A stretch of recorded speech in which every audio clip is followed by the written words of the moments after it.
Hello everyone, and today, as the title clearly states, I will be ranking the ds3 bosses from easiest to hardest. Keep in mind this is my opinion after beating the game 4 times. I will not be ranking the DLC bosses because I don't have any of the DLCs. After you watch this video, please feel free to share your opinions in the comments below. Side note, none of these clips are mine because my PC screwed up and corrupted all the clips. I will be giving credit to the owner of these clips in the video. Let's get started, shall we?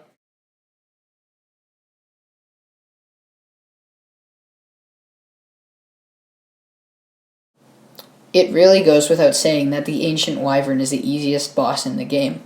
The fight really consists of you sprinting through the boss arena, trying to get to a ladder, that allows your character to drop onto the Wyvern's head and swiftly kill it in one hit. And that's the reason it's number 19. The most deadly thing about this boss is the chain axe dragon snake thing that's waiting for you at the stairs. That's really the only deadly thing about this boss. But to be honest, it really does feel good to slay a dragon in one hit, but it's just not hard at all. It's not hard at all. But it does really feel good to slay a dragon in one hit.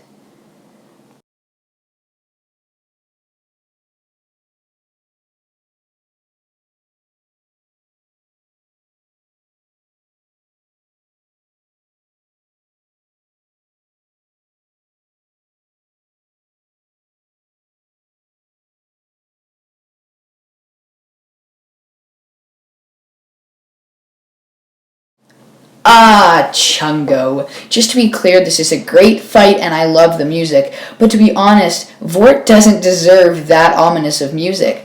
In stage 1, all you have to do is dodge his first attack. Seriously, I'm not joking. Once that's out of the way, you are just free to smack his massive butt until he turns around. Then you do step 1 again. In phase 2, things become a little bit trickier. Emphasis on the words, a little bit. He will run like he has to take the world's biggest crap, and it turns out you're in the way, so he tramples you on the way to the deformed men's room. His entire body becomes a hitbox, so you better get ready to roll. Once that's done, he charges an ice attack, and he charges an ice breath attack. This thing takes forever to charge, so just run behind him and make him regret his mistakes.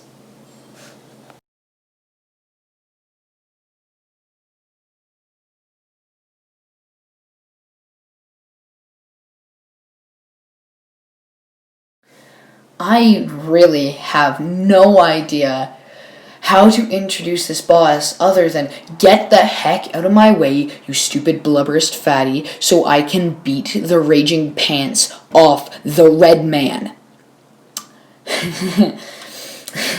This may sound very, very, very strange to anyone who hasn't played the game, but it really makes complete sense. The fight starts with you walking into a tomb-type room with a bunch of regular deacons. Then a magic red ball floats down to a very, very, very poor soul who seems to be lit on fire. That's not why he's poor. He's poor because your goal is to end this man by whatever means necessary.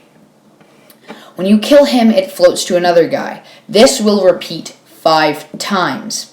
Then a pope will rise and become the final target. At least I think he's a pope. At least he has the pope hat. The deacons are not so aggressive, so killing them should really be a piece of cake.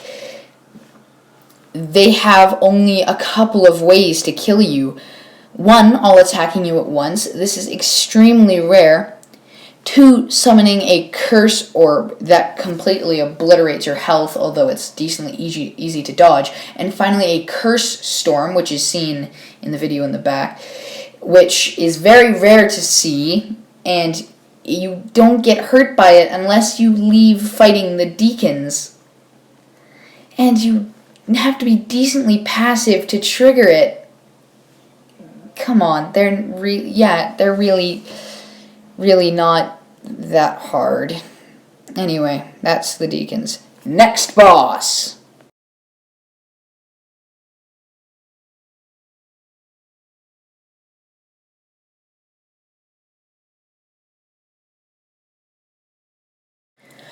Oh, Yorm, you really do try to be difficult, but you're not. I'm going to be honest. While I like him as a boss, he just doesn't have the right boss fight. Now, you might be a little confused about what I just said, and I get that. What I mean is that I wish that you didn't have to kill him with the Storm Ruler. I do very much like that they added a blade from Demon Souls into the game. I just don't think it's a very good match for Yorm. I think he should be a challenge, as he is a Lord of Cinder and he's Yorm, the giant. The fight just consists of you running through his legs and grabbing the Storm Ruler and charging it. Once it's charged, you bring him down to its knees, which makes it extremely easy to charge again, and then you charge it again and again and again and just hit him again and again with it, and then he just dies. Yeah.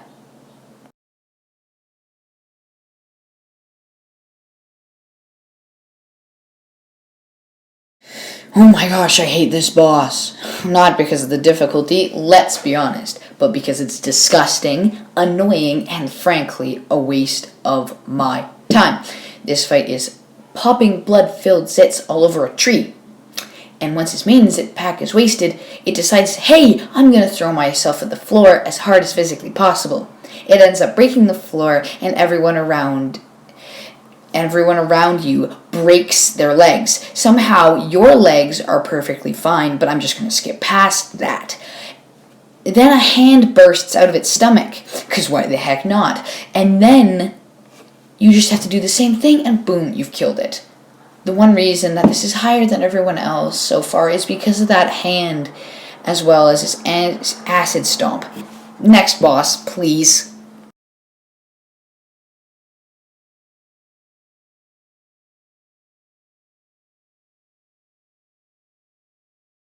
Vapey boy, we meet again. The reason, for all of you who don't play Dark Souls 3, that I call him Vape Lord is because he spits out a nasty poison cloud that can kill you in 3 seconds. He also spawns skellies, which really isn't a problem, but it can be annoying. Those are the 2 reasons he's this high on this list. Besides that, he's a cakewalk. It did take me a while to find out how to consistently beat him, though. On your first try, what you'll want to do is sprint to his right hand and break the first bracelet. You'll have to do this before the lights turn on. Once that's broken, don't go for the bracelets on his right hand. Instead, you want to go for the one on the left, because later in the fight it will be harder to hit. Once that bracelet is dead, head back and break the third one. One important thing you need to be aware of is if he brings his head up really high and then looks down, he's going to spit poison. If he does this, run. If you don't, you will most likely die. But yeah, that's Wolnir. Next boss, please.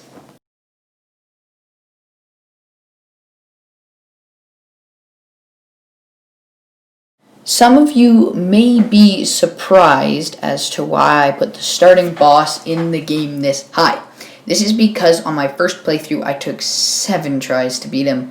I was not used to the sped up speed and aggression, and I was not prepared for trying to parry. I'm not good at parrying, if that wasn't clear from what I just said. And I wasted all my fire bombs on my first try, which I failed because I didn't know how to beat him in second phase. He was a big challenge for me, and also I do feel like this is a good placement for him in general.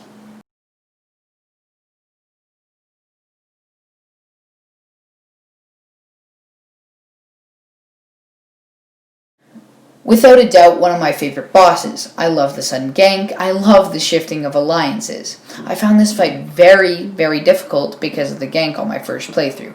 I really had no idea what to do. Then I figured out the best ways to run like crazy until the evil Abyss Watcher rises. Then you take careful hits where there is an opening. I also used to block like crazy. It wasn't that difficult the second time because I used the same build, but the third time when I did my Sellsword Twin Blade run, I found it really excruciating. I had no idea when to dodge, and I was doing a no shield run, so I couldn't block. And when I got into stage 2, everything became a lot worse. My failed dodges, I did that again. Dodges were more punished, and I made a lot of mistakes. I am making them sound a lot harder than they are, mind you, but they are going here because on my third run, I beat them on my first try. Same with my fourth. One thing that made me understand them was that whenever they smash the ground, the combo ends. Also, backstabbing is really important, especially in the second phase.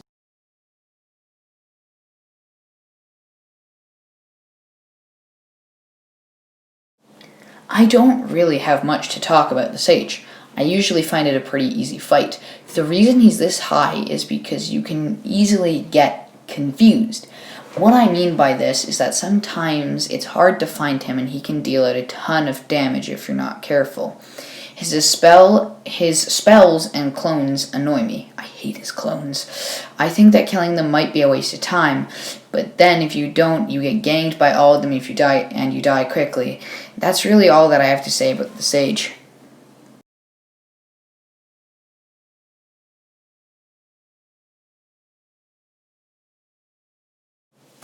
The old Demon King is here for really only two reasons. His damage output is insane, and if you get bad RNG, you just spend most of your time dodging his flame AoEs, as well as his balls of fire. I also really can't imagine him in the mid-game, and that would be crazy fighting him in the mid-game. I do realize that the more you fight these bosses, the easier they become. I've fought all these bosses, and I'm fighting them to very little challenge now because I have reliable strategies for everyone. And I have come up with a reliable strat for the Demon King. Hug his crotch pad. Now, this may feel weird, and I feel weird saying it, but if you do this, a lot of his attacks will miss you. Every sweeping attack, the slam, just about everything, his fire orb, except that one that's on screen now, basically all of them will miss you. At the end, he explodes himself in a ball of fire in an effort to murder you, and then he just gives up. He really gives up. That's it. And just about everything you can dodge with that crotch hug attack. And if you deal enough damage quickly enough, you should be able to kill him in phase 2 within seconds. It's insane. It's insane. Yeah. Next boss, please.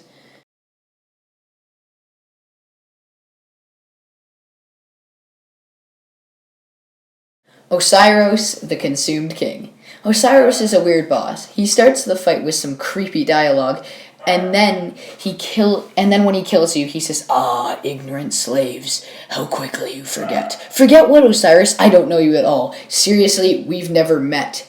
He also has one of the biggest health bars in the game. Even though his legs are as skinny as my character's head, he still is really, really tanky. And it's just... He curses you, which is annoying. In phase 1, he is pretty easy, but in phase 2, he runs, he goes away, and then he crushes his child, which he spent a lot of time bragging about, by the way. Like, if you're gonna brag about your child, don't crush it, maybe, when you're trying to kill me. Anyway, then he sprints at you, and he spins and dances on top of your crumpled little unkindled body. He can kill you pretty easily if you are careless enough to let him hit you. His attacks are pretty hard to dodge, but if you get the timing down, he'll be a breeze. You also will have to chase after him sometimes, like you're late to the bus almost constantly. This is only in phase 2, though. But really, the main reason he's here is because of that ginormous health bar. It's insane. I don't know what else to say. That health bar is insane. Anyway, on to the next boss.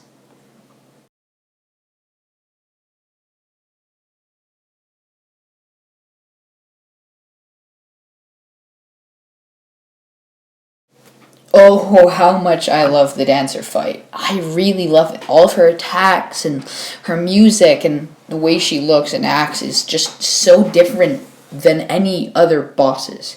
It's really hard to explain. I actually really love the music, and that's the music I'm actually using in the background of this video. A lot of people find this fight really hard. I don't. I usually beat it on the first try. but her attacks were just so hard for me to learn. I think I had 6 tries on her on my first playthrough. Ooh. Also, her music is great, which I've already said. Her attacks do a lot of damage, and many are very difficult to read. One of the reasons I probably find it an easier fight is because I level up Vigor so much. Leveling up Vigor will really help you with this fight, as she does insane amounts of damage. When her second phase comes, every single attack comes with a new twist. This is because she had one weapon, and now she pulls an extra one out of the ground somehow, and now magically has 2. I really don't have many other tips than to hit her face as much as possible. Just to hit her as much as possible.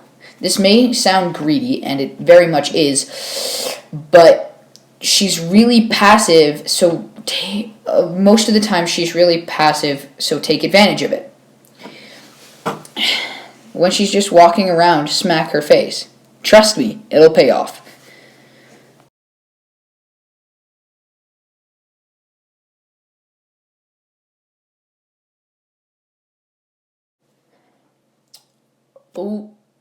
Overall, there are only 2 things that make Aldris a hard boss fight. Number 1, his stupid arrow spam in Phase 2. In Phase 1, you get an opportunity to run and bash his tail thing. But in Phase 2, they track and they can kill you in seconds. I'm not even joking. So if you see him charge up arrows, run like the wind and roll when they get close. And number 2, his magic. His homing magic follows you like you are their mother duck. It becomes so annoying. Other than that, he's really not that hard. Sure, his attacks do a crazy amount of damage, but they are stupid easy to dodge and they're telegraphed a month in advance. I'm just going to give a tip. Aim for his tail thing. It's not a weak point or anything, but it's way easier to hit. On to the next boss.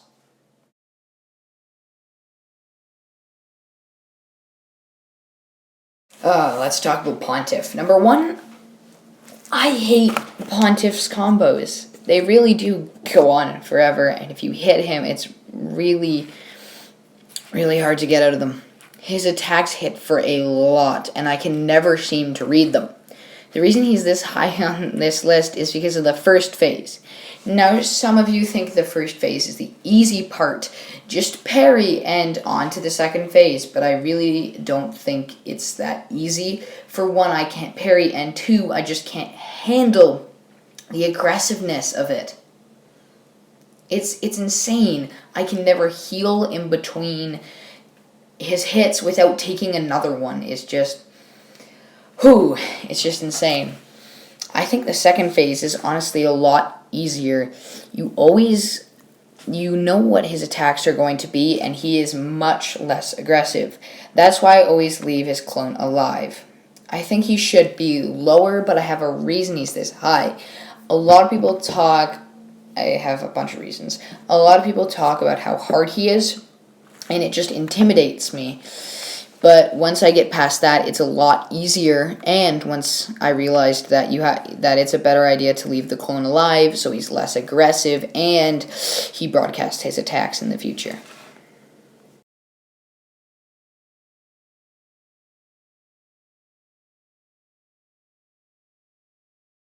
Gundyr is pretty much the same as regular Gundyr.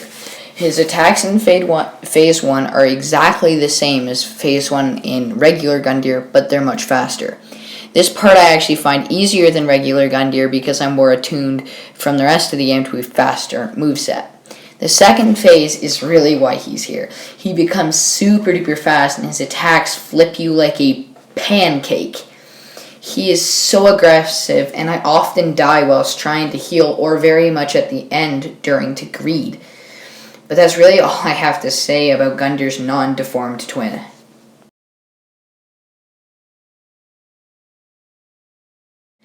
I really don't have much to say about the Dragon Slayer armor.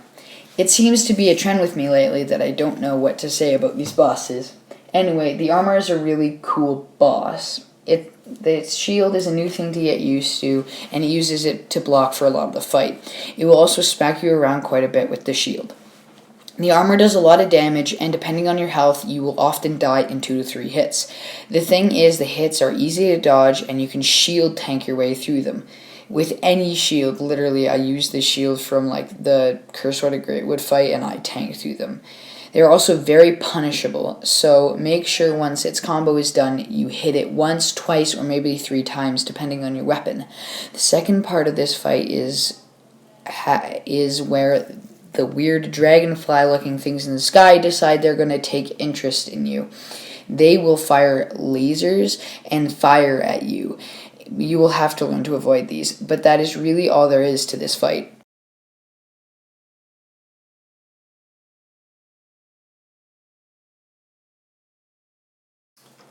We still have not gotten to the bosses that I really find challenging yet.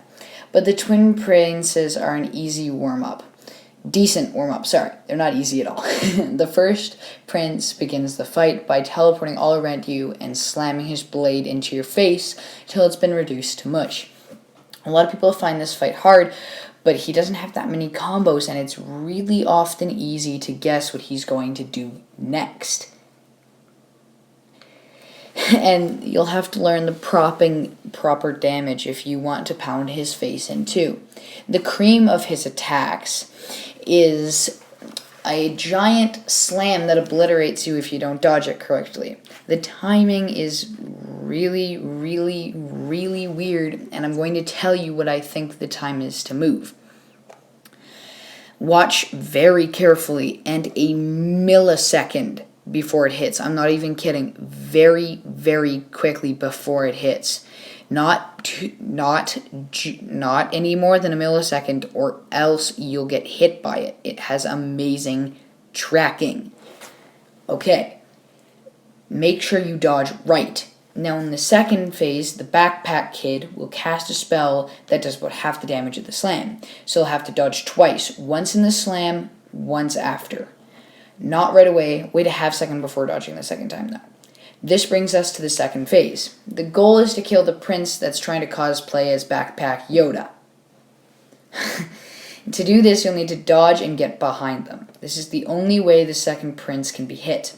In this phase, the first prince has less health, so it's easier to knock him down. The second prince is the entire reason that why they're the third. More specifically, his magic. It's worse than Aldrich's. There's so much to dodge, and it does a surprising amount of damage. Anyway, on to the bosses that I find really challenging, and for those of you that play the game, I feel like you'll understand.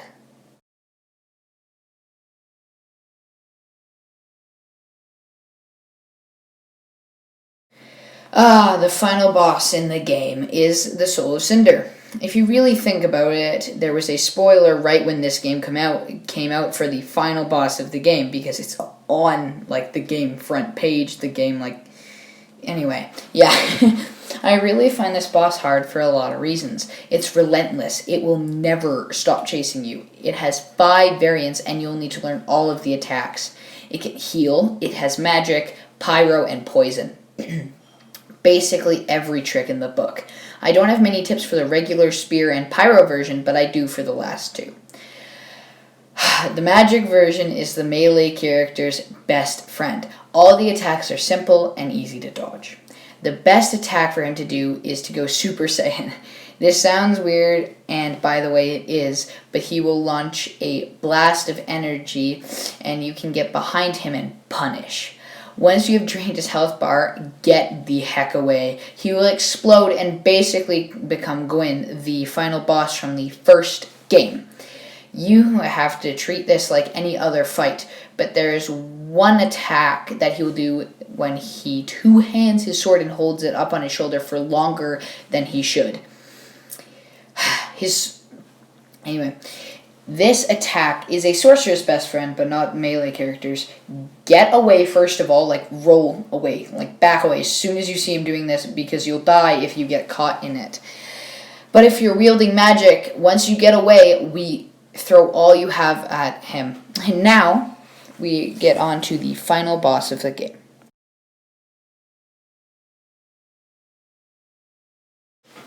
Nameless King. I don't think anyone who's played the game would be surprised. But honestly, I really think Cinder should be here. The reason I say this is because the last 2 times I tried him, I beat him on my first try. His attacks are simple when you learn them, but it took me a long time to get this level of confidence to get him. Around 32 tries in total, and that's counting the last 2. Yeah. This is why he is this high, because of my first 2 playthroughs. I'm only going to talk about tips now. Whew, because I have a lot. When he's riding the chicken and he jumps and rotates around you, he will always do a slam. To avoid this, run at the chicken and roll away when he brings his spear down. This leaves a massive opening for you to hit the chicken's head, which is the only part you should hit. 2 more chicken tips. When the bird screams and stays on the ground, it is going to belch fire. This is a very punishable attack. Run to the side of its head and hit 5 times, then resume the fight like normal, or as many times as your weapon can handle. If the chicken screams and flies, roll and don't stop rolling. You will die if you get hit with this attack. Just keep rolling. Keep rolling. If you get hit with this attack, just focus on getting away, because oftentimes you'll get hit, and then once you get up, you'll get hit again. Always on the Nameless King, roll away toward the wind attacks. Do not roll away. Roll toward him and not away. If you roll away, you will still get hit. You will still get hit. He does a multitude of things with lightning. Number 1, lightning slam. This is when he hits the ground with his spear. The twist is that the lightning bolts will shoot out in all directions once he's done this, except for him. What I mean by that is you're going to have to get behind him, and then no part of the attack will hit you at all. The second lightning attack is where he charges his blade, and then he thrusts it in the sky. After he does this, a strike of lightning will come down and hit you. This is probably the hardest attack of his to not get hit from. Here you want to roll away from him. Roll away from him. Yeah. After he thrusts his blade in the air, wait 1 second, 1 full second. Any earlier, any later, you'll get hit. That's really all there is to it. And the last one is a hand slam. This is his AoE. He thrusts a bolt of lightning into the ground, and all I suggest is just backing away. Whew, there we go. And we have our boss ranking done. Whoa, I need a glass of water.